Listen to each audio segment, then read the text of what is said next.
Hello, today ay tuturo ko sa iyo paano gamitin ang sales reports. Ang sales reports sa Merchant Tree ay mahalaga para matrack ang performance ng business at makatulong sa decision making.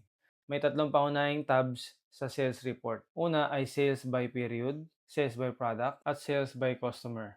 Ang sales by period ay nagpapakita ng kabuuang sales based sa napiling date range. Pwede ring hourly, daily, weekly, o monthly. Sales by product. Ang sales by product ay report na nagpapakita ng benta ng bawat products sa napiling period, kasama kung alin ang top at low sellers at performance ng bawat item. Sales by customer.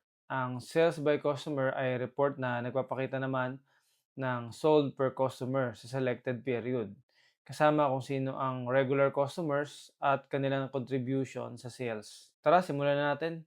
So, dito sa sales by period, makikita mo yung sales performance na naka-breakdown base sa selected period na pinili mo. So, dito ay naka May 1 to 8. So, makikita mo dyan naka-day period, all store, tapos naka-all. So, wala muna tayong select dito. So, kita mo yung gross sales, lahat ng nabigay mong refunds, discounts, net sales, at gross profit. Then yan, makikita mo dito from May 1 to May 8, madali mong makikita isa-isa ang bawat gross sales nila, ang refunds, discounts, net sales, cost of goods sold, or cost of service sold. Gross profit, makikita mo rin dito, meron tayo ditong orders. Ito yung quantity ng orders na nagawa nyo base dun sa date. Then dito yung margin. Then makikita natin, nakakalculate ng system yung inyong margin dito. Halimbawa, May 8. Yan, day, ay R. Pwede ka mag-R dito. So, mas madali mong makikita yung performance ng business mo by R o per R. Para hindi ka nangangapa saan ba nag-peak yung sales mo. So, pwede mong buhusan ng marketing doon sa mga oras na yun na nakikita mo, mas maraming tao. Then, all store, pwede ka mag-set dito ng main or branch, payment status, halimbawa product, pwede rin, cupcake. Then dito sa customer, pwede ka maglagay dyan, halimbawa Maria Santos. Lagyan natin, last 7 days.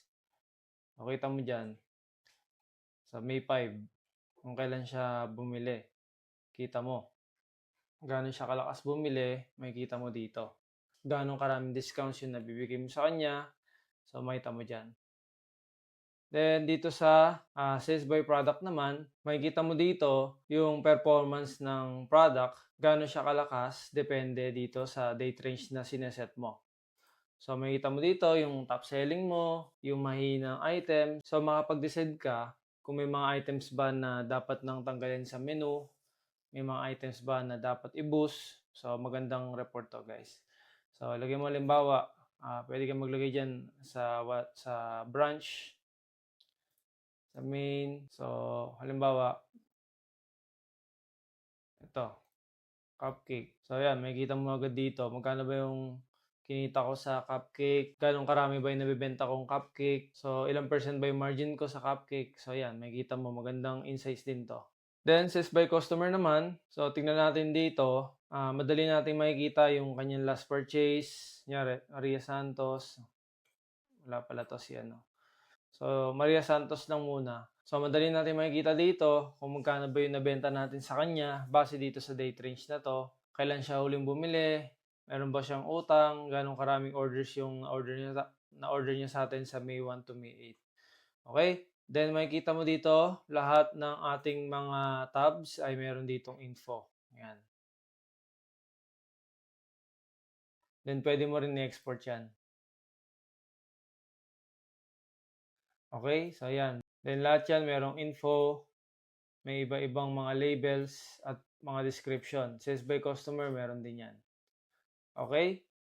So, ganun lang kadali gamitin ang ating sales report ng Merchant Tree.